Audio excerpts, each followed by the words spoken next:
ਦੋਸਤੋ ਕਈ ਵਾਰ ਕੋਈ ਆਮ ਜਿਹੀਆਂ ਆਵਾਜ਼ਾਂ ਯਾਨੀ ਭਾਵੇਂ ਉਹ ਘੜੀ ਦੀ ਟਿਕ ਟਿਕ ਹਲਕੀ ਜਿਹੀ ਕਮਰੇ ਦੇ ਵਿੱਚ ਚਲਦੀ ਹੋਏ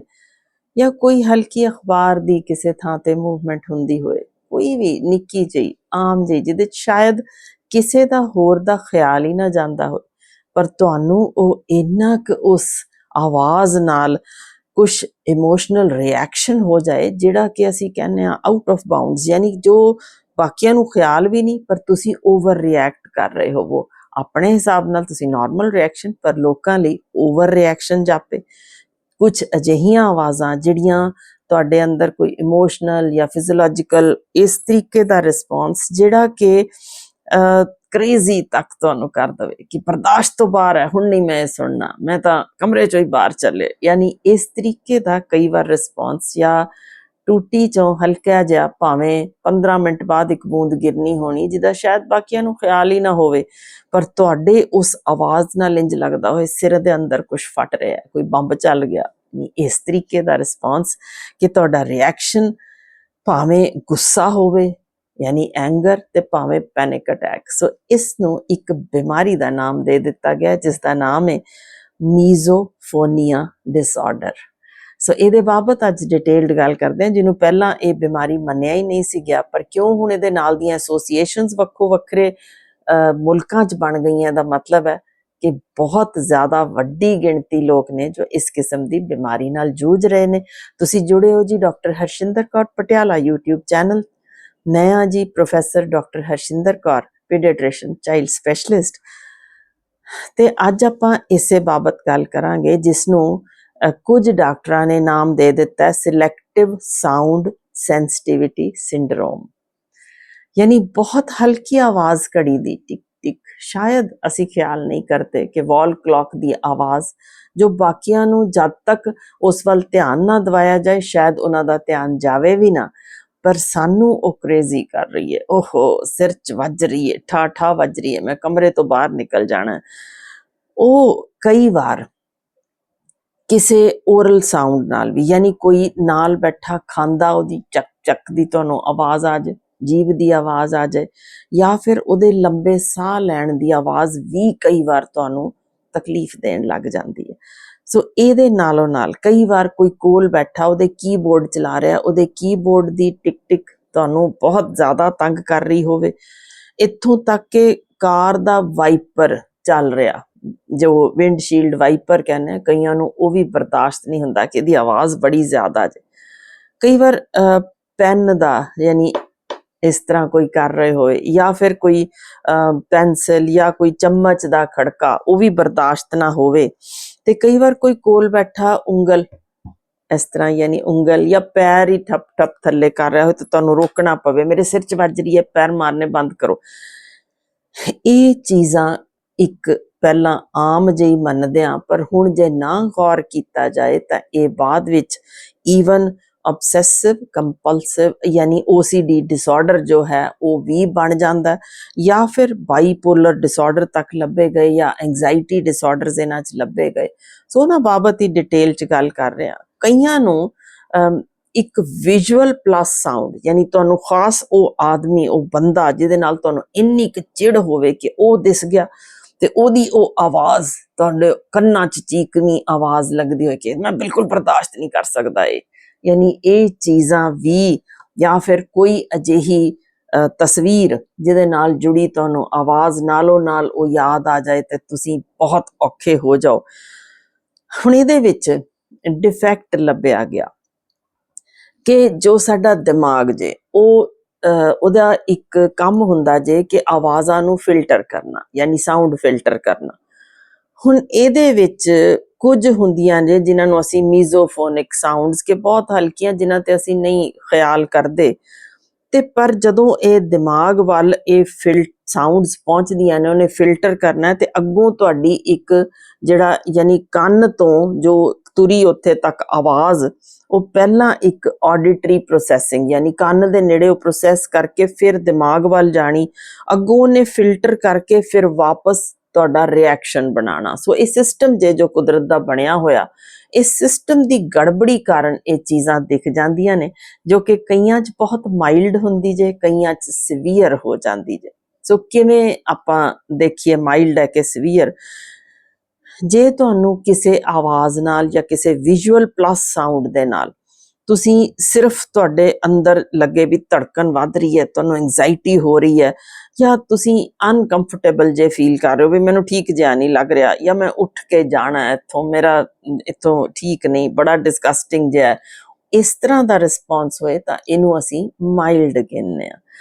ਪਰ ਸੀਵੀਅਰ ਹੁੰਦਾ ਜੇ ਜਦੋਂ ਇੰਨੀ ਕੀ ਆਵਾਜ਼ ਨਾਲ ਤੁਸੀਂ ਗੁੱਸੇ ਨਾਲ ਪਾਗਲ ਹੋ ਜਾਓ, ਅਸੀਂ ਜਿਹਨੂੰ ਰੇਜ ਕਹਿ ਦਿੰਦੇ ਹਾਂ, ਇੰਨਾ ਸੀਵੀਅਰ ਐਂਗਰ ਅਟੈਕ ਆਏ ਕਿ ਤੁਸੀਂ ਚੀਜ਼ਾਂ ਭੰਨਣੀਆਂ ਤੋੜਨੀਆਂ, ਗਾਲੀ ਗਲੋਚ ਸ਼ੁਰੂ ਕਰ ਦਿਓ, ਤੁਹਾਨੂੰ ਈਵਨ ਨਫ਼ਰਤ ਹੋ ਜਾਏ ਉਸ ਥਾਂ ਨਾਲ ਜਾਂ ਉਸ ਬੰਦੇ ਨਾਲ ਜਿੱਥੋਂ ਇਹ ਆਵਾਜ਼ ਹੁੰਦੀ ਹੋਵੇ, ਪੈਨਿਕ ਅਟੈਕਸ ਹੋ ਜਾਣ, ਹੱਥ ਪੈਰ ਕੰਬਣ ਲੱਗ ਜਾਣ, ਤਰੇਲੀਆਂ, ਪਸੀਨਾ, ਜਾਂ ਫਿਰ ਬਹੁਤ ਡਰ ਜਾਂ ਭੈ ਤੁਹਾਨੂੰ ਉਸ ਥਾਂ ਤੋਂ ਹੀ ਆਉਣ ਲੱਗ ਜਾਏ ਕਿ ਉੱਥੇ ਮੈਂ ਜਾਣਾ ਹੀ ਨਹੀਂ, ਉਸ ਥਾਂ ਤੇ ਆਵਾਜ਼ ਹੈ, ਤੁਹਾਨੂੰ ਕਿਸੇ ਤਰੀਕੇ ਦੀ ਕੋਈ ਇਮੋਸ਼ਨਲ ਡਿਸਟ੍ਰੈਸ ਹੋਣ ਲੱਗ ਜਾਵੇ, ਇਹ ਸਾਰੀਆਂ ਚੀਜ਼ਾਂ ਸੀਵੀਅਰ ਦੇ ਵਿੱਚ ਜਾਂਦੀਆਂ ਨੇ। ਜੇ ਇਹਨੂੰ ਅਸੀਂ ਨਾ ਇਲਾਜ ਕਰੀਏ ਤਾਂ ਫਿਰ ਉਹਦੇ ਵਿੱਚ ਆਮ ਤੌਰ ਤੇ ਕੀ ਹੁੰਦਾ ਜੇ ਕਿ ਜਾਂ ਤਾਂ ਤੁਸੀਂ ਉਹਨੂੰ ਅਵੋਇਡ ਕਰਨਾ ਸ਼ੁਰੂ ਕਰ ਦਿੰਦੇ ਹੋ, ਫਲਾਣੇ ਰੈਸਟੋਰੈਂਟ 'ਚ ਨਹੀਂ ਜਾਣਾ, ਫਲਾਣੇ ਕਮਰੇ ਵਿੱਚ ਮੈਂ ਜਾਣਾ ਹੀ ਨਹੀਂ, ਇੱਥੋਂ ਤੱਕ ਕਿ ਕਈ ਵਾਰ ਤੁਸੀਂ ਆਪਣੇ ਜੀਵਨ ਸਾਥੀ ਤੋਂ ਹੀ, ਕਿ ਇਹਦੇ ਖਾਣ ਦੇ ਨਾਲ ਇਹਦੀਆਂ ਆਵਾਜ਼ਾਂ ਆਉਂਦੀਆਂ ਜੇ, ਇਹਨੂੰ ਖਾਣਾ ਨਹੀਂ ਚੱਜ ਨਾਲ ਆਉਂਦਾ, ਇਹਨੂੰ ਪਾਣੀ ਲੰਘਾਉਣਾ ਨਹੀਂ ਆਉਂਦਾ, ਜਾਂ ਫਿਰ ਕੋਈ ਟੱਬਰ ਵਿੱਚ ਕਿਸੇ ਤਰੀਕੇ, ਜੀ ਮੇਰੇ ਸੱਸ ਨੂੰ ਨਹੀਂ ਆਉਂਦਾ ਤਰੀਕਾ, ਜਾਂ ਮੇਰੇ ਸਹੁਰੇ ਨੂੰ ਨਹੀਂ ਆਉਂਦਾ, ਕੁਛ ਇਸ ਤਰੀਕੇ ਦਾ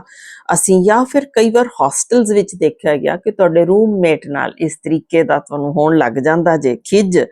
ਕਿ ਉਹ ਤੁਸੀਂ ਉਸ ਤੋਂ ਕਿਨਾਰਾ ਹੀ ਕਰ ਲੈਂਦੇ ਹੋ, ਦੂਰ ਹੀ ਹੋ ਜਾਂਦੇ ਹੋ ਵੀ ਮੈਂ ਜਾਣਾ ਹੀ ਨਹੀਂ। ਸੋ ਇਹੋ ਜਿਹੀ ਫੀਲਿੰਗ ਧਿਆਨ ਕਰਿਓ ਕਿ ਤੁਹਾਨੂੰ ਲੱਗੇ ਕਿ ਉਸ ਥਾਂ ਤੇ ਮੈਨੂੰ ਇਹ ਆਵਾਜ਼ ਆਉਂਦੀ, ਜੇ ਉਸ ਰੈਸਟੋਰੈਂਟ 'ਚ ਇਸ ਟੇਬਲ ਤੇ ਮੈਨੂੰ ਉਹਦੇ ਨੇੜੇ ਦੇ ਇੱਕ ਵਾਸ਼ਰੂਮ ਦੇ ਵਿੱਚੋਂ ਇੱਕ ਬੂੰਦ ਡਿੱਗਦੀ 15 ਮਿੰਟ ਬਾਅਦ ਸੁਣਦੀ ਹੈ। ਸੋ ਇਹ ਚੀਜ਼ਾਂ ਤੁਹਾਨੂੰ ਵਾਕਈ ਪ੍ਰੋਬਲਮ ਕ੍ਰੀਏਟਰ ਨੇ। ਆਖਰ ਹੁੰਦੀ ਕਿਉਂ ਹੈ? ਕਿਸੇ ਵੀ ਉਮਰ ਵਿੱਚ ਇਹ ਦੇਖਿਆ ਗਿਆ ਕਿ ਇਹ ਬਿਮਾਰੀ ਹੋ ਸਕਦੀ ਜੇ, ਤੇ ਇਹਨੂੰ ਲਾਈਫ ਲੌਂਗ ਕੰਡੀਸ਼ਨ ਮੰਨ ਲਿਆ ਗਿਆ ਕਿ ਜੇ ਇਲਾਜ ਨਹੀਂ ਕਰੋਗੇ ਇਹ ਉਮਰ ਭਰ ਰਹਿਣ ਵਾਲੀ ਜੇ। 9 ਤੋਂ 13 ਸਾਲ ਦੇ ਬੱਚਿਆਂ ਵਿੱਚ ਇਹ ਦੇਖੀ ਜਾ ਚੁੱਕੀ ਹੈ। ਜ਼ਿਆਦਾਤਰ ਇਹ ਔਰਤਾਂ 'ਚ ਹੁੰਦੀ ਜੇ, ਯਾਨੀ ਕੁੜੀਆਂ ਜਾਂ ਔਰਤਾਂ 'ਚ ਉਹਨਾਂ ਦੀ ਗਿਣਤੀ ਵੱਧ ਜੇ, ਪਰ ਫਿਰ ਵੀ ਕਿਸੇ ਵੀ ਉਮਰ ਵਿੱਚ ਇਹ ਸ਼ੁਰੂ ਹੋ ਸਕਦੀ ਜੇ। ਪ੍ਰੋਬਲਮ ਅਸਲ ਵਿੱਚ ਲੱਭੀ ਗਈ ਦਿਮਾਗ ਵਿੱਚ, ਪ੍ਰੋਸੈਸਿੰਗ ਦੇ ਵਿੱਚ, ਯਾਨੀ ਕੰਨਾਂ 'ਚ ਕੋਈ ਦਿੱਕਤ ਨਹੀਂ ਲੱਭੀ ਗਈ, ਕੰਨ ਬਿਲਕੁਲ ਉੱਦਾਂ ਹੀ ਸੀ, ਇਹ ਨਹੀਂ ਕਿ ਇਹਨਾਂ ਦੇ ਕੰਨ ਓਵਰ ਨੇ, ਸ਼ਾਰਪ ਨੇ, ਇਹਨਾਂ ਨੂੰ ਇਹ ਸੁਣਦੀ ਜੇ, ਕਿਉਂਕਿ ਦਿਮਾਗ ਫਿਲਟਰ ਕਰ ਦਿੰਦਾ, ਨਿੱਕੀਆਂ ਮੋਟੀਆਂ ਚੀਜ਼ਾਂ ਦੀ ਲੋੜ ਨਹੀਂ ਸਾਂਭਣ ਦੀ, ਇਹ ਆਵਾਜ਼ਾਂ ਸਾਨੂੰ ਲੋੜ ਨਹੀਂ, ਪਰ ਉਹ ਫਿਲਟਰ ਥੋੜਾ ਜਿਹਾ ਖਰਾਬ ਹੋਣ ਕਾਰਨ ਇਹ ਜੋ ਦਿਮਾਗ ਦੇ ਵਿੱਚ, ਜਿਸ ਦੇ ਨਾਲ ਮੈਂ ਜ਼ਿਕਰ ਕੀਤਾ ਸੀ ਕਿ ਤੁਹਾਨੂੰ ਕਦੇ ਐਂਜ਼ਾਈਟੀ ਡਿਸਆਰਡਰ ਬਣ ਸਕਦਾ ਜੇ, ਬਾਈਪੋਲਰ ਜਾਂ OCD, ਸੋ ਇਹ ਕਈ ਵਾਰ ਕਈ ਕਿਸਮਾਂ ਦੇ ਹੋਰ ਵੀ ਸਾਈਕੋਲੋਜੀਕਲ ਡਿਸਆਰਡਰਸ ਦੇ ਨਾਲ ਇਹ ਇੱਕ ਐਸੋਸੀਏਟਿਡ ਬਿਮਾਰੀ ਵਾਂਗ ਵੀ ਵੇਖਿਆ ਗਿਆ। ਸੋ ਯਾਨੀ ਕੀ ਕੀਤਾ ਜਾਏ? ਇਹ ਸਾਊਂਡ ਸਟਿਮੂਲੇਸ਼ਨ ਜਿਵੇਂ ਵੀ ਹੁੰਦੀ ਜੇ, ਉਹਦੇ ਰਿਸਪੌਂਸ ਵਿੱਚ ਨਾਰਮਲ ਕੀ ਹੁੰਦਾ ਕਿ ਸਾਡਾ ਫਲਾਈਟ ਔਰ ਫਾਈਟ ਕਨੈਕਸ਼ਨ ਹੁੰਦਾ, ਕਿ ਜੇ ਤੁਹਾਨੂੰ ਚੀਖ ਸੁਣੀ ਇੱਕਦਮ, ਜੋ ਕਿ ਸਾਰੇ ਇੱਕਦਮ ਤਰਬ ਕੇ, ਸੋ ਕੁਛ ਇੱਕਦਮ ਭੱਜ ਜਾਣਗੇ ਪਰੇ ਕਿ ਪਤਾ ਨਹੀਂ ਕੀ ਹੋਇਆ, ਕੁਛ ਉਸ ਵੱਲ ਨੂੰ ਜਾਣਗੇ ਕਿ ਦੇਖੀਏ ਕੀ ਹੋਇਆ, ਕਿਸੇ ਨੂੰ ਬਚਾਇਆ ਜਾ ਸਕਦਾ। ਇਸੇ ਤਰੀਕੇ ਕੋਈ ਇੱਕਦਮ ਬੰਬ ਫਟਿਆ ਤਾਂ ਸਾਰੇ ਇੱਕਦਮ ਤਰਬਕਣਗੇ, ਤਾਂ ਕੁਛ ਪਰੇ ਭੱਜਣਗੇ, ਕੁਛ ਉਸ ਵੱਲ ਨੂੰ ਦੇਖਣ ਜਾਣਗੇ ਕੀ ਹੋਇਆ। ਸੋ ਇਹ ਹੁੰਦਾ ਜੇ ਫਾਈਟ ਔਰ ਫਲਾਈਟ, ਕਿ ਤੁਸੀਂ ਉਧਰ ਨੂੰ ਜਾਣਾ ਜਾਂ ਦੌੜਨਾ। ਪਰ ਇਹ ਤਾਂ ਗੱਲ ਹੋਈ ਨਾ ਕੋਈ ਬੰਬ ਦੀ, ਕੋਈ ਵੱਡੀ ਚੀਕ ਦੀ। ਹੁਣ ਬਹੁਤ ਹਲਕੀ ਆਵਾਜ਼ ਤੇ ਵੀ ਉਹ ਸਾਈਂਡ ਸਟਿਮੂਲੇਸ਼ਨ ਜਿਸਨੇ ਫਾਈਟ ਔਰ ਫਲਾਈਟ ਕਨੈਕਸ਼ਨ ਬਣਾਉਣਾ, ਉਸ ਕਨੈਕਸ਼ਨ ਵਿੱਚ ਗੜਬੜੀ ਕਾਰਨ ਉਹੀ ਆਵਾਜ਼ ਇੱਕ ਹਲਕੀ ਘੜੀ ਦੀ ਟਿਕ ਟਿਕ ਵੀ ਕਈ ਵਾਰ ਤੁਹਾਨੂੰ ਬੰਬ ਵਾਂਗ ਵੱਜਦੀ ਜੇ। ਸੋ ਤੁਹਾਡਾ ਉਹਦਾ ਰਿਐਕਸ਼ਨ ਇਸੇ ਤਰੀਕੇ ਕਿ ਉੱਠਾਂ ਤੇ ਘੜੀ ਤੋੜ ਕੇ ਸੁੱਟ ਦਿਆਂ, ਜਾਂ ਮੈਂ ਉਸ ਕਮਰੇ ਚੋਂ ਬਾਹਰ ਚਲਾ ਜਾਵਾਂ। ਕੀ ਇਲਾਜ ਕੀਤਾ ਜਾਏ? ਸੋ ਇਲਾਜ ਵਜੋਂ ਜਦੋਂ ਦੇਖਿਆ ਗਿਆ, ਮੈਂ ਕਿਉਂਕਿ ਗੱਲ ਕਰਾਂਗੀ ਤੁਹਾਡੀ ਮੀਜ਼ੋਫੋਨੀਆ ਐਸੋਸੀਏਸ਼ਨ, ਜੋ ਕਿ ਕੈਲੀਫੋਰਨੀਆ ਬੇਸਡ ਹੈ, ਈਵਨ UK ਦੇ ਵਿੱਚ allergic2sound.com, ਯਾਨੀ www.allergic2sound.com, ਇਹ ਬਕਾਇਦਾ ਜਗ੍ਹਾ ਹੈ ਜਿੱਥੇ ਤੁਸੀਂ ਆਪਣੀ ਟ੍ਰੀਟਮੈਂਟ ਕਰਵਾ ਸਕਦੇ ਹੋ। ਇਸੇ ਤਰ੍ਹਾਂ ਇੰਟਰਨੈਸ਼ਨਲ ਮੀਜ਼ੋਫੋਨੀਆ ਰਿਸਰਚ ਨੈਟਵਰਕ ਹੈ ਜੋ USA 'ਚ ਵੀ ਹੈ ਤੇ UK 'ਚ ਵੀ ਹੈ।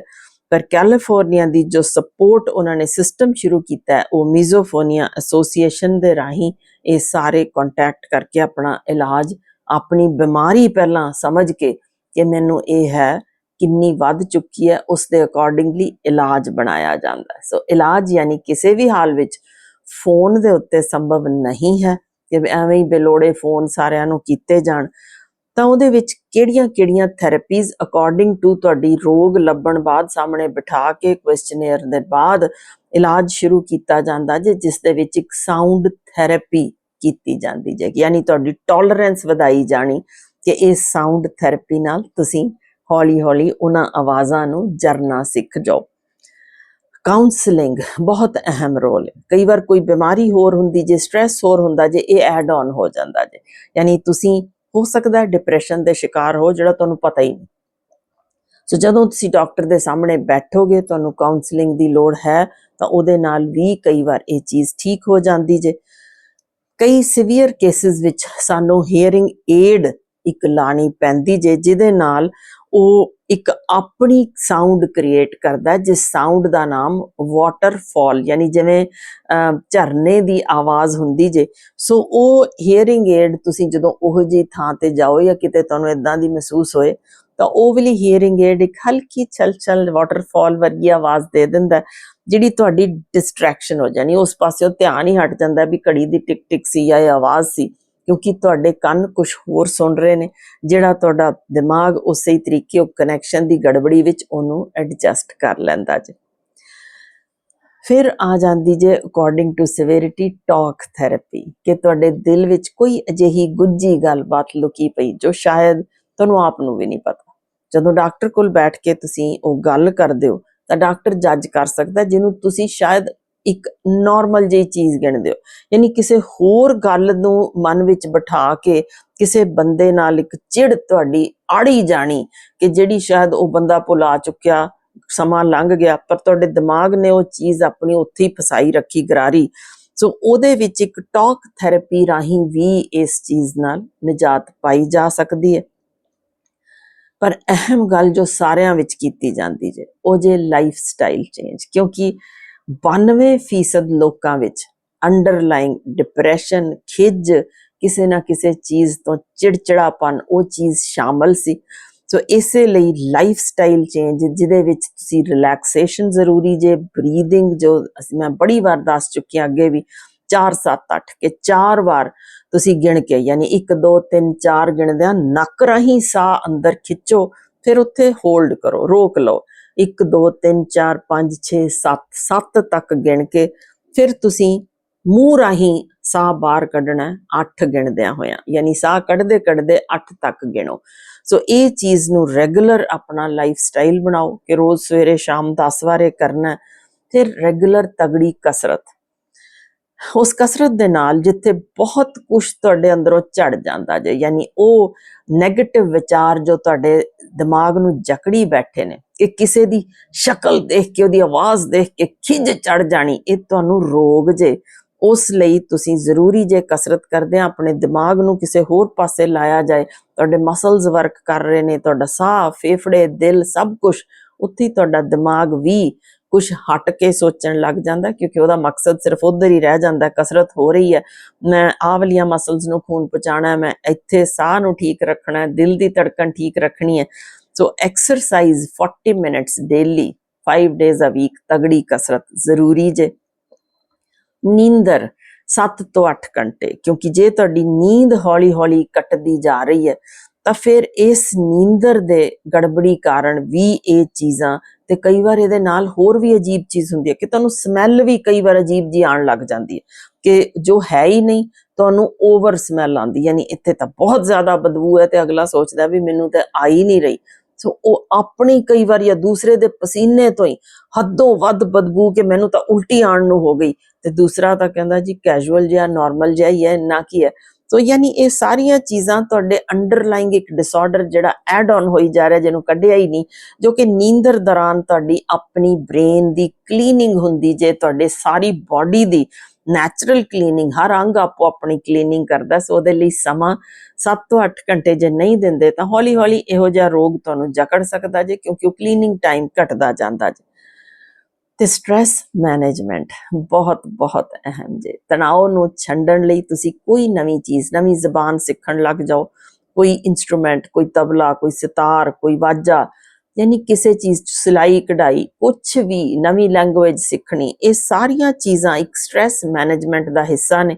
ਇਹਦੇ ਵਿੱਚ ਜ਼ਰੂਰ ਤੁਸੀਂ ਆਪਣੇ ਆਪ ਨੂੰ ਡਾਕਟਰ ਕੋਲ ਪਹੁੰਚ ਕੇ ਆਪਣਾ ਉਹ ਸਿਸਟਮ ਆਪਣਾ ਸੈੱਟ ਕਰ ਸਕਦੇ ਹੋ।